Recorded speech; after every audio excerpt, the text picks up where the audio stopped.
All right, welcome.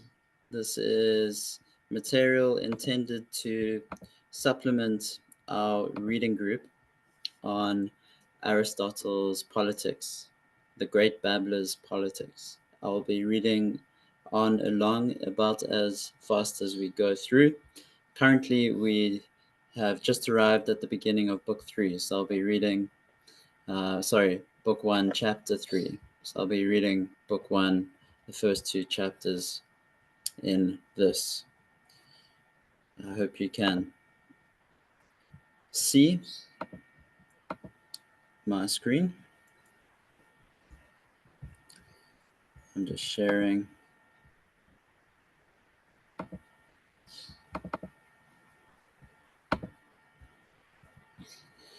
So, Book 1, Part 1. Every state is a community of some kind, and every community is established with a view to some good. For mankind always act in order to obtain that which they think good. But if all communities aim at some good, the state or political community, which is the highest of all, and which embraces all the rest, aims at good in a greater degree than any other, and at the highest good. Some people think that the qualifications of a statesman, king, householder, and master are the same, and that they differ not in kind, but only in the number of their subjects. For example, the ruler over a few is called a master, over more, the manager of a household, over a still larger number, a statesman or king, as if there were no difference between a great household and a small state. The distinction which is made between the king and the statesman is as follows. When the government is personal, the ruler is a king. When, according to the rules of the political science, the citizens rule and are ruled in turn, then he is called a statesman. But all this is a mistake, for governments differ in kind, as will be evident to anyone who considers the matter according to the method which has hitherto guided us. As in other departments of science, so in politics, the compound should always be resolved into the simple elements or least parts of the whole. We must therefore look at the elements of which the state is composed, in order that we may see in what the different kinds of rule differ from one another, and whether any scientific result can be attained about each one of them. Part 2. He who thus considers things in their first growth and origin, whether a state or anything else, will obtain the clearest view of them. In the first place, there must be a union of those who cannot exist without each other, namely of male and female, that the race may continue. And this union, which is formed not of deliberate purpose, but because, in common with other animals and with plants, mankind have a natural desire to leave behind them an image of themselves, and of natural ruler and subject, that both may be preserved. Male and female, ruler and subject. For that which can foresee by the exercise of mind is by nature intended to be lord and master, and that which can with this body give effect to such foresight is a subject, and by nature a slave. Hence, master and slave have the same interest. Now, nature has distinguished between male and the slave, for she is not niggardly, like the smith who fashions the Delphian knife for many uses. She makes each thing for a single use, and every instrument is best made when intended for one and not for many uses. But among barbarians, no distinction is made between women and slaves, because there is no natural ruler among them. They are a community of slaves, male and female. Wherefore the poets say, it is meet that Hellenes should rule over barbarians, as if they thought that the barbarian and the slave were by nature one. Out of these two relationships, between man and woman, master and slave, the first thing to arise is the family. And Hesiod is right when he says, first house and wife, and an ox for the plough. For the ox is the poor man's slave. The family is the association established by nature for the supply of men's everyday wants, and the members of it are called by Charondas companions of the cupboard, and by Epimenides the Cretan companions of the manger. But when several families are united, and the association aims at something more than the supply of daily needs, the first society is to be formed. To be formed is the village, and the most natural form of the village appears to be that of a colony, from the family, composed of the children and grandchildren who are said to be suckled with the same milk.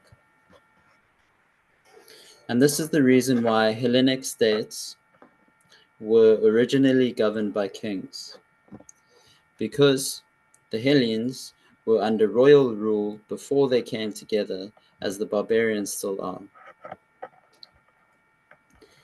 Every family is ruled by the eldest, and therefore in the colonies of the family, the kingly form of government prevailed because they were of the same blood, as Homer says. Each one gives law to his children and to his wives, for they lived dispersedly, as was the manner in ancient times. Wherefore men say that the gods have a king, because they themselves either are or were in ancient times under the rule of a king. For they imagine not only the forms of the gods, but their ways of life to be like their own. When several villages are united in a single complete community, large enough to be nearly or quite self-sufficing, the state comes into existence, originating in the bare needs of life and continuing in existence for the sake of a good life. And therefore, if the earlier forms of society are natural, so is the state, for it is the end of them, and the nature of a thing is its end. For what each thing is, when fully developed, we call its nature, whether we are speaking of a man, a horse, or a family. Besides, the final cause and end of a thing is the best, and to be self-sufficing is the end and the best. Hence, it is evident that the state is a creation of nature, and that man is by nature a political animal. And he who by nature and not by mere accident is without a state is either a bad man or above humanity. He is like the tribeless, lawless, heartless one, whom Homer denounces. The natural outcast is forthwith a lover of war. He may be compared to an isolated piece at draughts. Now, that man is more of a political animal than bees or any other gregarious animals is evident. Nature, as we often say, makes nothing in vain, and man is the only animal whom she has endowed with the gift of speech. And whereas mere voice is but an indication of pleasure or pain, and is therefore found in other animals, for their nature attains to the perception of pleasure and pain and the intimation of them to one another and no further. The power of speech is intended to set forth the expedient and inexpedient, and therefore likewise the just and the unjust. And it is a characteristic of man that he alone has any sense of good and evil, of just and unjust, and the like, and the association of living beings who have this sense makes a family and a state. Further, the state is by nature clearly prior to the family and to the individual, since the whole is of necessity prior to the part. For example, if the whole body be destroyed, there will be no foot or hand, except in an equivocal sense, as we might speak of a stone hand. For when destroyed, the hand will be no better than that. But things are defined by their working and power, and we ought not to say that they are the same when they no longer have their proper quality, but only that they have the same name.